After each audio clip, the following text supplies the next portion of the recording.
যে আমি কি কিছু ভুল করে ফেললাম বাবা? উনি মুচকি হেসে বললেন, একদম না নূরমা, আমি চাই না আমার পা ধরে কেউ সালাম করুক, তাই তোমাকেও করতে দিলাম না। নূরও এক চিলতে হাসির রেখা ফুটলো ওর ঠোঁটে। উনি নূরকে বললেন, গড়ে এসো মা। কথাটা বলে উনিও ঘরের দিকে গেলেন। নূর ওনার পিছু পিছু গেল। পুরো ঘরটা একটা অন্ধকার কুঠুরির মতো, কিন্তু খুব পরিপাটি। উনি গিয়ে চেয়ারে বসলেন। ঘরের অন্ধকার দেখে নূর জানালার দিকে তাকালো। সেখানে পর্দা দিয়ে ঢাকা। নূর কিছু না বলে পর্দাটা সরিয়ে জানালাটা খুলতে গেল, পারল না। জানালাটা হয়তো বহু বছর ধরে খোলা হয় না, তাই হয়তো সে তার নিজের জায়গাটা পোক্ত করে নিয়েছে। তবুও নূর অনেক চেষ্টায় জানালাটা খুলতে এক রাশ আলো ঘরে ঢুকে ঘরটা আলোকিত করে দিল। আয়েশের বাবা তেহরাত সাহেব, উনি চোখ বন্ধ করে নিলেন। উনি নিজেই কত বছর বাইরের আলোর মুখ দেখেননি। নূর জানালা খুলে ওনার সামনে রাখা চেয়ারটাতে বসলো। উনি ওনার চোখ বন্ধ করে রেখে বললেন, বাইরে আলো বড্ড চোখে লাগে নূরমা, তুমি নিজেও তো একটা নূর। নূর একটু আধো আধো গলায় প্রশ্ন করে উঠল। আমার নাম নূর, আপনি কি করে জানলেন বাবা? উনি ভাঙা গলায় হেসে বললেন, আয়াস বলছে। আয়াস বলেছে। কথাটা শুনে নূরের মাথায় অনেক প্রশ্ন ঘুরলো। আর বেশি কৌতূহল না রেখে বলল, বাবা একটা কথা জিজ্ঞেস করবো আপনাকে, বলবেন তার উত্তরটা? আমি জানি আপনি উত্তর জানেন। উনি চোখটা খুলে বাইরের দিকে তাকালেন। বলো মা। আয়েশ নামক মানুষটা আমার কাছে একটা গোলক ধাঁধার মতো রহস্য বলতে পারেন। উনি এমন কেন? আর 5 জনের মতো স্বাভাবিকভাবে কথা বলেন না কেন? এত রহস্য কেন ওনার মাঝে? ওনার কি কোনো অতীত আছে? উনি কি কাউকে পছন্দ করতেন? আমাকে এভাবে বিয়ে করার কারণ কি, যখন সে আমাকে ভালোই বাসে না? এক নাগারে সব প্রশ্ন করে ফেললো নূর। উনি নূরের দিকে তাকিয়ে মুচকি হেসে বললেন। এত প্রশ্ন নূরমা? নূর ওনার দিকে মিনতি সুরে তাকিয়ে বলল, আমি সত্যি জানতে চাই বাবা, এইভাবে একটা অস্বাভাবিক ব্যবহারকারী মানুষের সাথে কিভাবে সংসার করা যায় আপনিই বলুন। উনি ওনার বিছানা থেকে নেমে নূরের মাথায় হাত দিয়ে বললেন। তোমার এই প্রশ্নের একটাই উত্তর। নূর কৌতূহল নিয়ে বলল, কি? একটাই কথা, সবসময় মনে রাখবে, তুমি সর্বদা খুশি থাকলে আয়াস মনোবল পাবে, সে খুশি থাকবে। নূর অবাক হয়ে বলল, না, আমি মনে করি না যে তিনি আমাকে ভালোবাসেন, তাই আপনার উত্তর আমি মানতে পারছি না। প্লিজ, আপনি তো জানেন, তাহলে বলুন। আমি যতটুকু জানি ততটুকুই বললাম মা, বাকি ওর ভালোবাসা তোমাকে বুঝে নিতে হবে। আর আমার বড় ছেলে তোমার সাথে এমন ব্যবহার করছে, তোমাকে বিয়ের আশার থেকে প্রত্যাখ্যান করেছে, তাই ওর হয়ে তোমার কাছে ক্ষমা চাইছে। আসলে ও যা করেছে আয়াসের জন্য করেছে। নূর আর কিছু বলল না। আহানকে নিয়ে ওর শোনার ইচ্ছে নেই। তার প্রতি নূর মায়া ত্যাগ করেছে। তেহরাত সাহেব বললেন, আহান পরশু ইউএসএ যাচ্ছে, আমি চাই না হয়তো তাড়াতাড়ি যাক, ওকে বারণ করলেও কোনো কথা শোনে না। নূর আহানের কথা শুনতে চায় না, তাই কথা কাটানোর জন্য বলল, বাবা আপনি সকালে খেয়েছেন? উনি মাথা নাড়িয়ে না জানালেন। নূর সেই সুযোগে বলল, আচ্ছা আপনি বসুন, আমি আপনার খাবার আনছি। এবার থেকে আমি আপনার খাবার দিয়ে যাব, সেই সুবাদে আপনার সাথে কথা বলাও হয়ে যাবে। নূর কথাটা বলে তাড়াহুড়ো করে বেরিয়ে গেল। আয়েশের বাবা ওনার চোখের কোণার জলটা মুছে বললেন, শুনছো প্রিয়ন্তী, তোমার বৌমা তোমার মতোই হয়েছে, তাই ধৈর্য হারিও না। আয়েশের বাবার রুমে সকালের নাস্তা দিয়ে এসে নূর রুমে আসলো। যা বুঝলো এ বাসাতে ওকে শুয়ে বসেই কাটাতে হবে, কাজ করার কোনো সুযোগ নেই। ইভাও বাসাতে নেই যে মেয়েটার সাথে বসে গল্প করবে। তাই রুমে এসে ফোনটা হাতে নিলেই হঠাৎ রুমের ভেতর অদ্ভুত গন্ধ পেল নূর। কেমন যেন পোড়া পোড়া গন্ধ আসছে। নূর অনেকক্ষণ ধরে গন্ধটা অনুভব করছে, কিন্তু তা কোথা থেকে আসছে ও জানে না। একবার ওর কলেজের ল্যাবে প্র্যাকটিক্যাল করার সময় ছোটখাটো একটা বিস্ফোরণ হয়েছিল। একটা মেয়ের অযথা পাকনামিতে, তাই সে দিনের কথা নূরের মনে পড়ে গেল। গন্ধটা পুরো রুমমাই ছড়াচ্ছে। নূর ভয় পেয়ে গেল, কিছু যদি হয়ে যায়। গন্ধটার উৎস নূরের অজানা। ভয় ভয়ে এক পা দুপা করে রুম থেকে বেরোতে গেলেই হঠাৎ কিছুর ধাক্কা খেতেই নূর সামনের দিকে তাকালো। আয়েশের সাথে ধাক্কা খেয়েছ। আয়েশকে দেখে পেছনে ছড়ে যেতেই আয়েশ নূরের কোমর ধরে ওর পেছনে এনে ওর সাথে এক করে নিয়ে বলল, পালাচ্ছ কেন অপসোনা? নূর একটু উতলাতে তুতলাতে বলল, দেখুন না, কোথা থেকে একটা বাজে স্মেল আসছে, মনে হচ্ছে কোনো কিছু ব্লাস্ট করেছে। আয়াস নূরকে নিজের সাথে আরো মিশিয়ে নিয়ে বলল, কই না তো, আমি তো কোনো গন্ধ পাচ্ছি না। নূর আয়েশের দিকে অবাক চোখে তাকিয়ে বলল, সত্যি আপনি পাচ্ছেন না? কিন্তু আমি তো পাচ্ছি।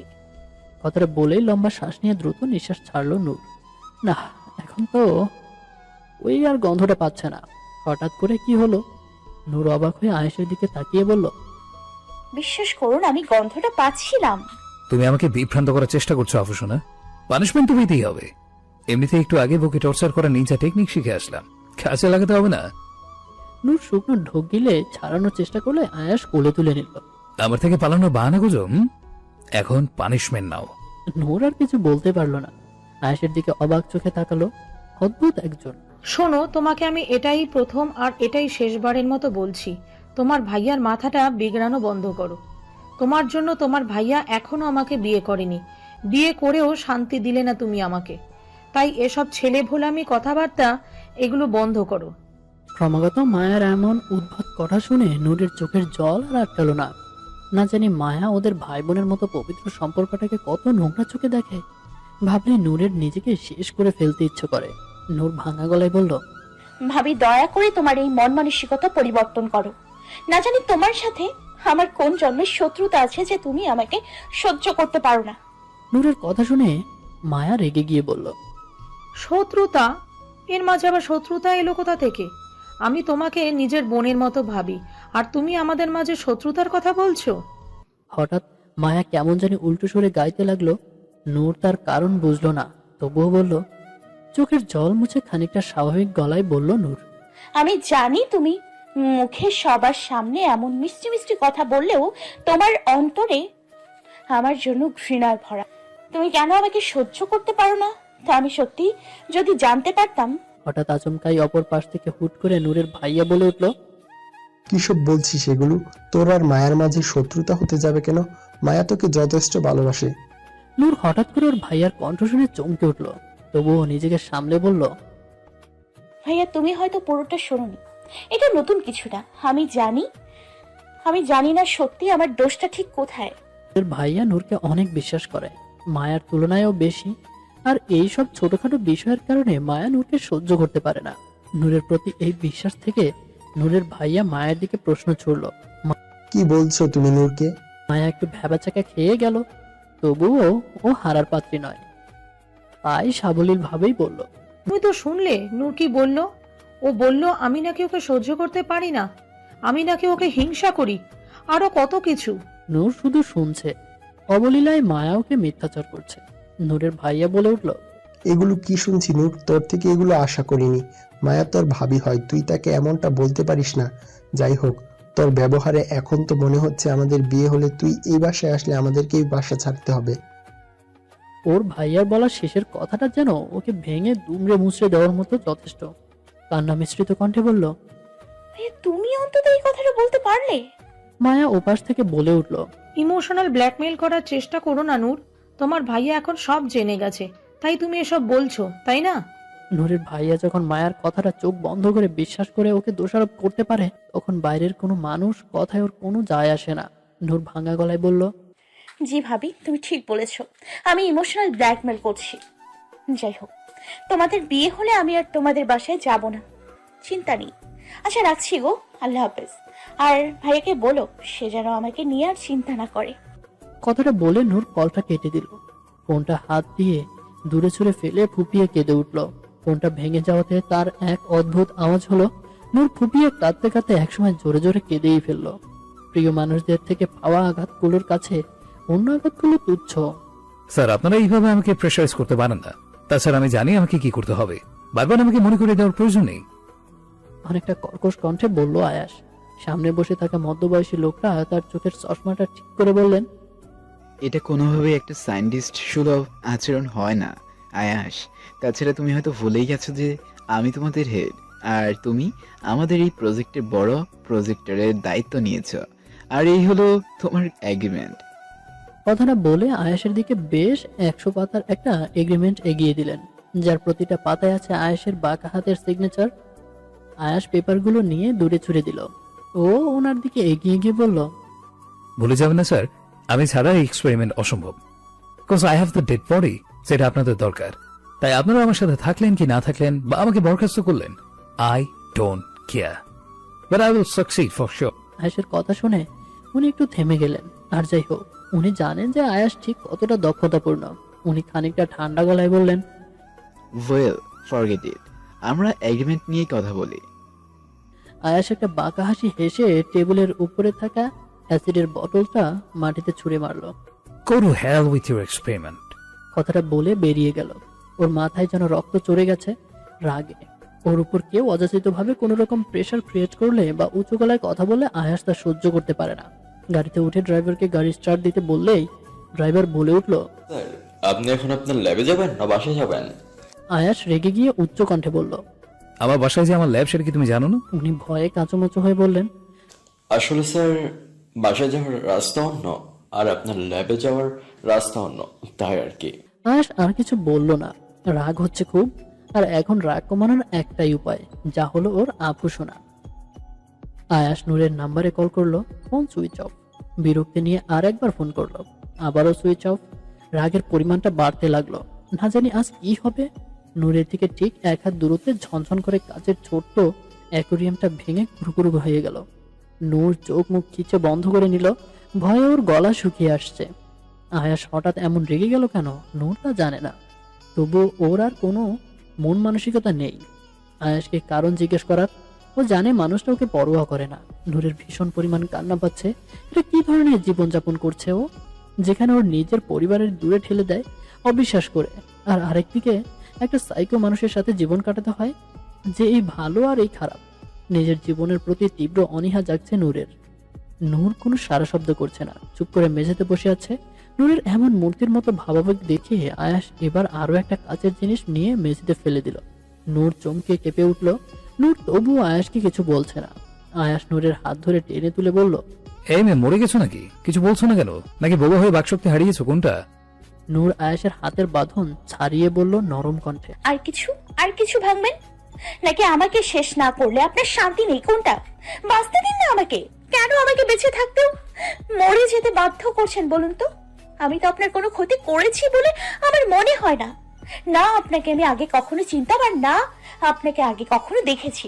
আপনি কখনো আমার মনের উপর অধিকার জমাতে পারেননি, কিন্তু আমার শরীরের উপর অধিকারটা কিন্তু ঠিকই খাটিয়েছেন। আমি কখনো কোনো প্রতিবাদ করেছি? করিনি তো, কারণ আমি যে অবলা। আমি প্রতিবাদ করলেও কেউ আমার কথা কখনো বিশ্বাস করবে কি? আমি জানি করবে না। আমাকে জোর করে অপবাদ দিয়ে বিয়ে করেছেন, সেটাও মেনে নিয়েছি। নিজেকে আমার সামনে অনেক রহস্যময় হিসেবে প্রমাণ করেন, আমার উপর অযাচিত ভাবে সব সময় অধিকারটা খাটান। আমি তো কখনো কিছু বলিনি। আসল কথাটা কি জানেন তো? আপনার মতো অনেক মানুষ আছে যারা নিজেদের ক্ষমতা দিয়ে নারীকে দমিয়ে রাখতে চায়। যাই হোক, দিন শেষে একটাই কথা বলবো, আমাকে প্লিজ মুক্তি দিন। আয়াস নূরের কথাটি শুনে নূরকে ছেড়ে দিয়ে নূরের দিকে খানিকটা ঝুঁকে বলল, তোমার মুক্তি আমাতেই। কথাটা বলে বেরিয়ে গেল। নূর মাথা নিচু করে দাঁড়িয়ে রইল। মানুষটাকে এত কিছু বলার পরেও কোনো পরিবর্তন নেই। নূর তো ভেবেছিল আয়াস হয়তো ওকে সাপটে একটা চড় মেরে দেবে, কিন্তু তা না, উল্টে নরম সুরে কথা বলে চলে গেল। এটা তো এমন হয়ে গেল যে কোনো মেঘ কখনো রোদ্দুর। ও কি মানুষটাকে আদৌ কখনো বুঝবে? নূরের গলার মুখ ডুবিয়ে ঘুমিয়ে আছে আয়াস। নূরকে নিজের শরীরের সাথে আষ্টে পৃষ্ঠে চড়িয়ে রেখেছে। রুমে এসে চলা সত্ত্বেও নূর ঘামছে, শরীরের মাঝে অস্বস্তি ভরপুর। নূর চোখ বন্ধ করে ঘুমানোর চেষ্টা করতেই আয়াস বলে উঠল, আবশ্যনা, ঘুমাচ্ছ না কেন? তোমার ভাবির জন্য চিন্তা হচ্ছে বুঝি? ভাবি বলতে আয়াস মায়ার কথা বুঝিয়েছে, সেটা নূর বুঝলো, কিন্তু মায়ার আবার কি হতে যাবে সেটা ভেবে নূর আর কিছু বলল না। চুপটি করে শুয়ে রইল। আয়াস নূরের গলায় একটা চুমু দিয়ে বলল, চিন্তা নেই, তোমার ভাবি বেশি কিছু হয়নি, শুধু ডান হাতটা ভেঙেছে, সারতে টাইম লাগবে। নূর চমকে উঠল। কই, ও তো এমন কিছু শুনেনি। নূর ধরফর করে উঠে বসলো।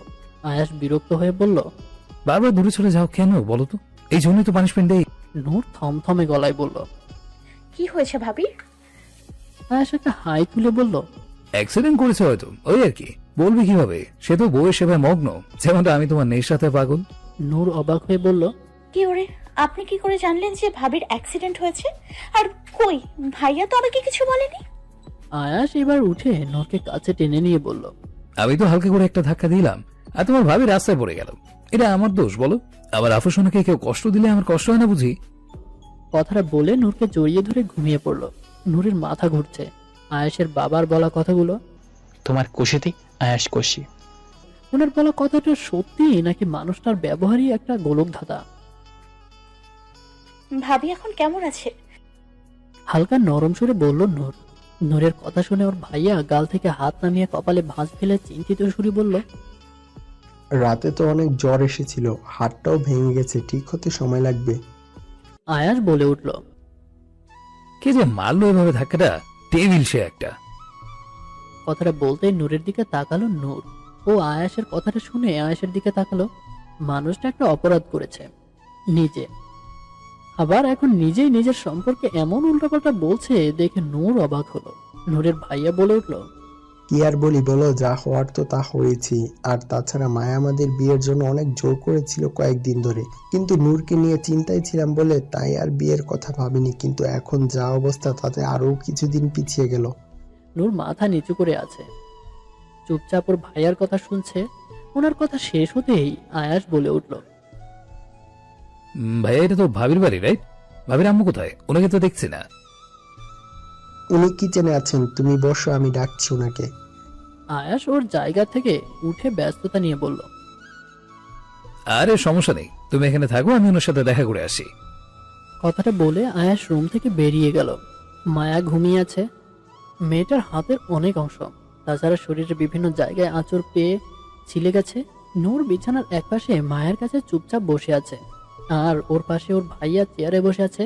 নূর হঠাৎ নিস্তব্ধতা ভেঙে বলল, ভাইয়া, তুমি কি এখনো আমার উপর রাগ করে আছো কালকের ঘটনার জন্য? কিছু নূরের ভাইয়া অবাক হয়ে বলল। কালকে কি হয়েছিল রে, আমার তো মনে নেই। নূরের চোখের কোণে জল, মাথা নিচু করে আছে নূর।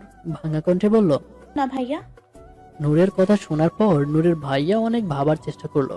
তারপর ভাবছে সফল হয়ে নূরের দিকে তাকিয়ে মুচকি হেসে বলল, ও সেই কথা কালকের, আরে আমি কিছু মনে করিনি, তাছাড়া তোর কোনো দোষ নেই আমি জানি। নূরের ভাইয়া নূরকে জড়িয়ে ধরে বলল। নূর ওর ভাইয়াকে জড়িয়ে ধরে ফুপিয়ে কেঁদে উঠল। আরে পাগলি, কাঁদছিস কেন? একদম চুপ, আমার তো কিছু মনে নেই। আর কালকে এমনিতেই মন খারাপ ছিল, তাই রাগের মাথায় হয়তো অনেক কিছু বলে ফেলেছি, তুই কিছু মনে করিস না। হঠাৎ আয়াস এসে বলল, ভাই বোনের কানাকাটির মধ্যে আমি কি ডিস্টার্ব করে ফেললাম মনে হয়? নূরের ভাইয়া তার জায়গা থেকে উঠে বলল, আরে না না, তেমন কিছু না। নূর কান্না করছিল, ও ভেবেছিল আমি হয়তো ওর উপর কোনো কারণে রেগে আছি। আয়াস নূরের দিকে আর চোখে তাকিয়ে বলল, ভাই বোনের মধ্যে কি কোনো ভুল বোঝাবুঝি হয়েছে নাকি? নূরের ভাইয়া হাসি মুখে বলল, না না আয়াস, তেমন কোনো ব্যাপার নেই। আচ্ছা তোমরা বসো, আমি আসছি, তোমাদের জন্য খাবার নিয়ে আসি। আয়াস নূরের দিকে তাকিয়ে বলল, ভাইয়া থাক, লাগবে না, আমি অনেক খাবার খাই না, আমি মিষ্টি ভালোবাসি, বাসায় গিয়ে ঠিক খেয়ে নেবো। নূরের ভাইয়া আয়াসের কথা কতটা কি বুঝেছে তা নূর জানে না, কিন্তু নূর বেশ ভালোই বুঝতে পেরেছে। নূরের ভাইয়া উনি চলে গেলেন খাবার আনতে। আয়াসের কোনো কথা না শুনে নূরের ভাইয়া চলে যেতেই আয়াস মায়ের দিকে তাকালো। মায়া বেঘোরে ঘুমাচ্ছে। নূর মায়ের পাশে বসতেই গেলেই আয়াস নূরের হাত ধরে ওর কাছে টেনে আনলো। নূর ছটকা সামলাতে না পেরে অনেকটা আয়াসের গায়ে হুমড়ি খেয়ে পড়লো, তবুও আয়াস সামলে নিয়েছে। নূরের কানের পাশে গুজে রাখা চুলগুলো আয়াস নূরের মুখের উপর ছড়িয়ে দিয়ে নরম মুখের উপর একটা ফু দিল। নূর খানিকটা কেঁপে উঠতে আয়াস বলল, এত কাঁপাকাঁপি কিসে রাফু শোনা? ভালোবাসা নিতে গেলেই তোমার যত ভয়, এ ভয়টা আমি আজকে কাটিয়েই ছাড়বো, দেখো বাসায় চলো। নূর হাত দিয়ে আয়াসকে সরাতে গেলেই আয়াস বলল, একবার বলেছি না পালানোর চেষ্টা করবে না? তুমি যতটা পালানোর চেষ্টা করবে আমি ততটাই তোমার কাছে এগিয়ে যাব। নূর চুপ করে আছে মাথা নিচু করে। আয়াস পুনরায় বলল, আচ্ছা যাই হোক, এখন বলো কান্না করছিলে কেন? নূরের ভাবভঙ্গির পরিবর্তন হলো না। নূর আগের মতোই চুপ করে রইল। আয়াস পুনরায় বলল, কেন বলো না, বললে তুমি তো জানো আমি ঠিক কি করতে পারি। আমি অত্যন্ত লজ্জাহীন একজন মানুষ, যেখানে সেখানে সবকিছু করতে পারি, তাই তাড়াতাড়ি অ্যান্সার দাও। নূর মিনমিনে সুরে বলল, আসলে ভাইয়া আমাকে নিয়ে অনেক চিন্তা করে তো, তাই আমি একটু রাগারাগি করেছিলাম, সেজন্যই আর কি। নূর আয়াসকে সত্যিটা বলল না, কারণ আয়াস নূরদের বাসাতে যতদিন ছিল মায়া আয়াসের সাথে কোনো খারাপ ব্যবহার করেনি। ও আর মায়া যেহেতু ওদের বাড়ির হবু বউ, তাই মায়ের সব কথা আয়াসকে বলে মায়াকে আয়াসের চোখে নিচে নামাতে চায় না নূর। কথাটা শোনা মাত্রই আয়াস ওর হাতের বাঁধন হালকা করতে নূর ছিটকে দূরে সরে গেল।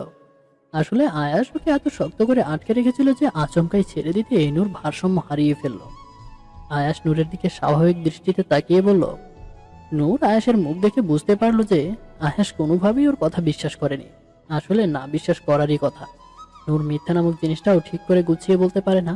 ওর শরীরের মাঝে অস্থিরতা কাজ করে, চঞ্চলতা বেড়ে যায়, মুখের ভাবভঙ্গির পরিবর্তন হয়। যখন ও কখনো মিথ্যা বলতে যায়।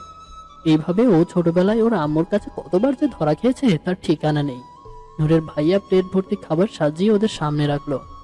নূরের গলা দিয়ে খাবার নামছে না, বারবার আয়েশের মুখের দিকে তাকাচ্ছে।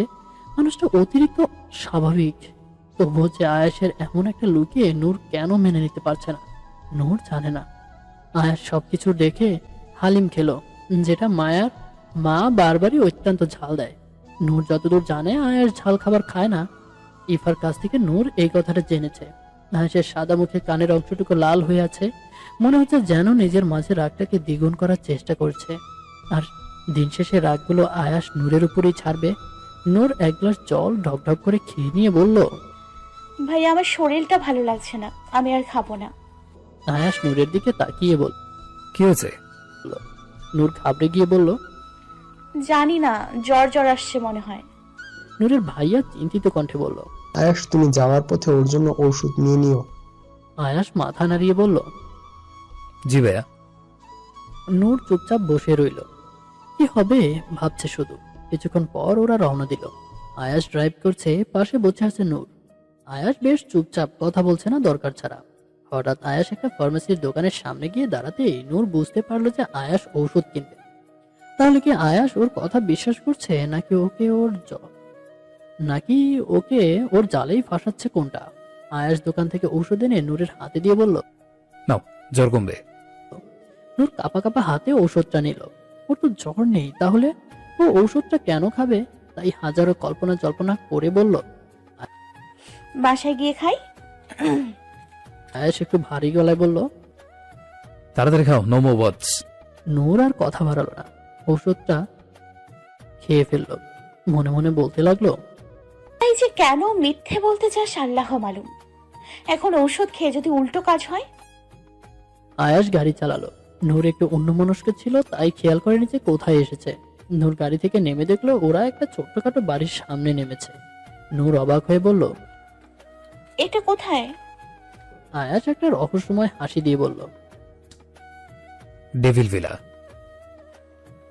কোথায় নিয়ে আসলেন এটা? অবাক হয়ে বলল নূর। Devil villa আফুসোনা। কথাটা বলে নূরের দিকে একটা মিষ্টি হাসি দিতেই নূরের প্রাণ যায় যায় অবস্থা। এতদিন হন্টেড ভিলা নাম শুনেছে, কিন্তু ডেভিল ভিলার নাম কখনো শোনেনি নূর। নূর শুকনো একটা ঢোক গিলে ফেলল, বলল, কি বলছেন এসব? ডেভিল ভিলা সেটা আবার কি? আয়াস ওর হাতের ঘড়িটা খুলে পকেটে রাখতে রাখতে বলল, আমি ডেভিল আর আমার বাসা মানে ডেভিলের বাসাতে devil villa, as simple as me. Noor কথাটা শুনে ভ্রু কুঁচকাল, অবাক হওয়া কণ্ঠে বলল, আপনি সিম্পল? এটা আমাকে মানতে হবে। আপনি কি জানেন আপনার মাঝে কত প্যাচ আছে?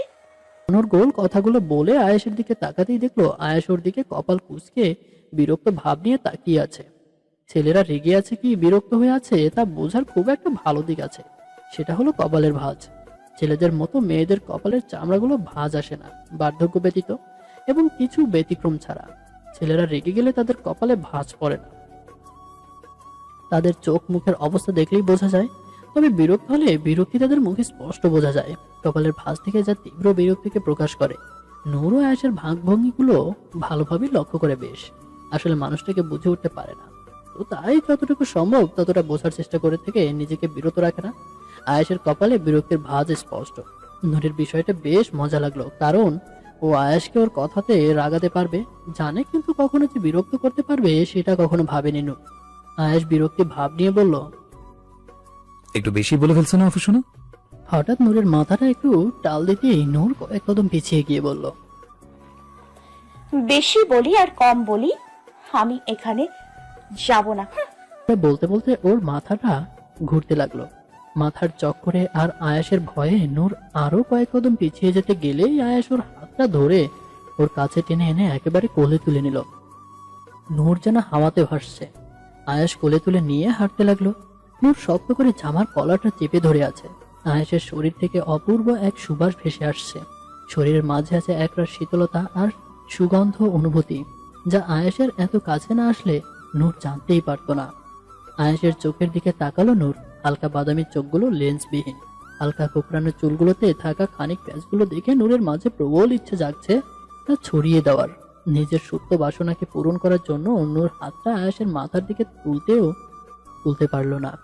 শরীরের হঠাৎ করে শক্তি পাচ্ছে না। কালো রঙের শার্টটা সাদা চামড়ার উজ্জ্বলতাকে বাড়িয়ে দিচ্ছে। তার নূরের চোখে বেশ ধরেছে। এক কথায় চোখ ধাঁধানো এক রহস্যময় পুরুষ নূর এত গভীরভাবে কখনো কাউকে পর্যবেক্ষণ করেনি, আর না কারোর কাছে এত এসেছে। আয়েশই হয়তো ওর জীবনের সেই প্রথম এবং শেষ পুরুষ। আয়েশের মাঝে মগ্ন থাকতে গিয়ে নূর এতক্ষণ খেয়ালই করেনি যে আয়াস কখন বাসার মধ্যে ঢুকে গেছে। হঠাৎ আয়াস বলল, কাজল চোখের নারীর এইভাবে কোনো টেবিল পুরুষের দিকে তাকানো মানা, তাহলে যে ডেভিলটাও মায়া পড়ে নিচে রূপ পরিবর্তন করে নিতে বাধ্য হবে। কথাটা বলে আয়াস নূরকে বিছানার উপর বসিয়ে দিল। নূর এখনো আয়াসের জামার কলার ছাড়েনি, হাত দিয়ে আঁকড়ে ধরে রেখেছে আয়াসকে। নূরের চোখ জোড়া ঘুমে ঢুলুঢুলু হয়ে আসছে, যেন কেউ হাইড্রোজের ঘুমের ঔষধ খাইয়ে দিয়েছে। নূর হালকা পিটপিট করে তাকিয়ে এক আবেগ মিশ্রিত কণ্ঠে বলল, দেখার নাই যে আসল রূপটুক। মুখোশধারী মানুষেরা যে বড্ড কুৎসিত হয়। অন্যমনস্ক হয়ে কথাগুলো বলল নূর। তারপর হঠাৎ আয়াস ওর হাতে থাকা গাড়ির চাবিটা দিয়ে নূরের পেটে আঁচড় দিয়ে বলল, টেবিলরা টেবিলই হয়, তাদের মুখোশ পড়েই বেশ লাগে। হঠাৎ পেটে আঁচড় পেতে নূরের হোশ ফিরে আসলো। বুঝে হঠাৎ চোখগুলো বড় বড় করে তাকালো। চমকে গিয়ে আয়াসের শার্ট ছেড়ে দিল। বুঝতে পারলো যে কোনো এক প্রকার ঘোরেই কথাগুলো বলেছে আয়াস। নূর সরে যেতেই আয়াস বলল, সরে গেলে যে কেটে গেল ওই ঘোর। নূর কিছু বলল না, শক্ত করে নিচের মাথাটা চেপে ধরলো। আয়াস নূরকে পুনরায় কোলে তুলে নিয়ে সিঁড়ি বেয়ে নামতে লাগলো। ইতিমধ্যেই নূরের শরীরের মাঝে বিপরীত প্রতিক্রিয়া শুরু হয়ে গেছে। হাত পা অবশ হয়ে আসছে, শরীর নেতিয়ে পড়েছে কয়েক মিনিটের মধ্যেই। আয়াস সিঁড়ি দিয়ে নামছে নূরকে কোলে নিয়ে। নূরের মাথার ভিতর সবটা ভন ভন করে ঘুরছে। আদো আদো কণ্ঠে বলল, আমার এমন হচ্ছে কেন? কি হচ্ছে আমার সাথে? আয়াস হাঁটতে হাঁটতে বলল, আজ মেরেই ফেলবো তোমাকে, শুধু ওয়েট করো। আমাকে মিথ্যে বলার শাস্তি এটা। নূর কাঁপা কাঁপা হাতে আয়াসকে শক্ত করে ধরলো, যাতে আয়াস ওকে ছেড়ে না দেয়। নূরের মাথাটা আপনা আপনি আয়াসের বুকে গিয়ে পড়লো। আধো আধো গলায় নূর বলল, প্লিজ মারবেন না আমাকে, আমি বাঁচতে চাই। কথাটা বলে ওর চোখ বুজে আসতে নিলেই আয়াস নূরকে জলের মধ্যে ছুঁড়ে ফেলে দিল নিমিষেই। নূরের শরীরে শক্তি নেই যে ও সাঁতার কাটবে, তবুও জলের মধ্যে হাত পা ঝাপটে নিজেকে বাঁচানোর চেষ্টা করলো। মুখ থেকে কোনো আওয়াজও ভেসে আসছে না। নূর সুইমিং পুলের জলের মধ্যে হুবুডুবু খাচ্ছে। আয়াস পুলের ধারে পকেটে হাত দিয়ে দাঁড়িয়ে আছে আর নূরকে ডুবে যেতে দেখছে। এতক্ষণে নিশ্চয়ই জল খেয়ে নূরের পেট ফুলে ঢোল। আয়াসের কণ্ঠস্বর নূরের কানে কতটা গেল আয়াস জানে না, তবু আয়াস উচ্চস্বরে বলল, don't dare to be a live person. আমাকে মিথ্যা বলার শাস্তি এটা। আমাকে মিথ্যা নেশাতে চড়াবে না ফুসুনা, তাহলে রেজাল্ট এমনই হবে। আর কতদিন এভাবে নিজেকে ঘরবন্দি করে রাখবেন ভাইয়া? আপনার শরীরে জ্বরও কমে এলো, তার নিজের সম্পত্তির ব্যাপারে কি সিদ্ধান্ত নিলেন? খানিকটা অলস সময় ভঙ্গিতে কথাটি বলল আয়েশের মামা মুজিবর সাহেব। আয়েশের বাবা তেহরাত সাহেব তিনি নিজের গায়ে শালটা আরো খানিকটা টেনে নিয়ে বলল, ভাববো কখনো যদি সময় হয়। ওনার এমন কথা শুনে তেহরাত সাহেব নিজে একটা বাঁকা হাসি হেসে তার ছেলে সুরে বললেন, দেখেন, এভাবে যদি প্রিয়ন্তীর মতো আপনারও শেষ সময় চলে আসে, তাহলে তো হাওয়াই মিঠাইয়ের মতো মিশে যাবে। তেহরাত সাহেব তিনি আর চোখটা বাঁকিয়ে শুরু করে বললেন, এসব ভবিষ্যৎ নিয়ে দেখছি তোমার অনেক অভিজ্ঞতা মজিবর। তেহরাত সাহেবের এমন কথা শুনে মুজিবর সাহেব খানিকটা ভরকে গেলেন। গলা পরিষ্কার করে কথা পাল্টে বললেন, এই কয়দিন খুব ব্যস্ত ছিলাম, সম্পত্তি সবকিছু আমার নামেই হবে, সেই কাজের সূত্রেই একটু রংপুর গিয়েছিলাম। ভালো উকিলদের সব বন্দোবস্ত করতে হবে, যাতে ভবিষ্যতে কোনো ভুল না হয়, তাতে আমার ছেলে মেয়েদের ভবিষ্যৎ খারাপ হবে। তেহরাত সাহেব চেয়ারে আরাম করে হেলান দিয়ে বসলেন। তারপর গাঢ় কণ্ঠে বললেন, প্রিয়ন্তী মারা গেল কত বছর, তোমার মনে আছে মজিবর? মুজিবর সাহেব তিনি একটা সিগারেট ধরিয়ে লম্বা শ্বাসে তার ধোঁয়া টেনে বললেন, হবে হয়তো 8-9 বছর। তেহরাত সাহেব তিনি বিষাক্ত সিগারেটের ধোঁয়া হাত দিয়ে বাতাস থেকে সরানোর বৃথা চেষ্টা করে বললেন, 10 বছর হলো সে আমাদের মাঝে নেই। মুজিবর সাহেব ধোঁয়া ছেড়ে বললেন, আজ প্রিয়ন্তি বেঁচে থাকলে পৈতৃক সম্পত্তির 30% তাকে দিতে হতো। তেহরাত সাহেব মুচকি হেসে তোমার কি মনে হয় যে সে নিত? বললেন, উনি সিগারেটের ট্রেতে ফেলে বললেন, লোভ কার না থাকে বলুন তো? যাই হোক, যে নেই সে নেই, তার কথা টেনে মন খারাপ না করাই শ্রেয়। সামনের মাসের প্রথম সপ্তাহের শুরুর দিকেই ওই তো 3 তারিখে সবকিছু বাবা আমার নামে লিখিয়ে দিবেন, তাই সেদিন আপনাদের সবার উপস্থিতি কাম্য। জি, যাওয়ার চেষ্টা করব। আয়াস নাকি তার ভাইয়ের হবু বউকে বিয়ে করে ফেলেছে শুনলাম। খানিকটা খারাপ ভঙ্গিতে বললেন। জি, ঠিক শুনেছ। উনি চেয়ার থেকে উঠতে উঠতে বললেন, সমস্যা নেই, খানদানি বংশের চরিত্রের দোষ থাকবে, এটাই স্বাভাবিক। আমার ছেলে এই তো কিছুদিন আগেই আরেকটা বিয়ে করলো। মেয়েরা সিলেটের জমিদার বংশের, অনেক কিছু পাবে আমার ছেলে। যাই হোক, প্রয়োজনে আয়াস আরো কয়েকটা বিয়ে করুক, সমস্যা নেই।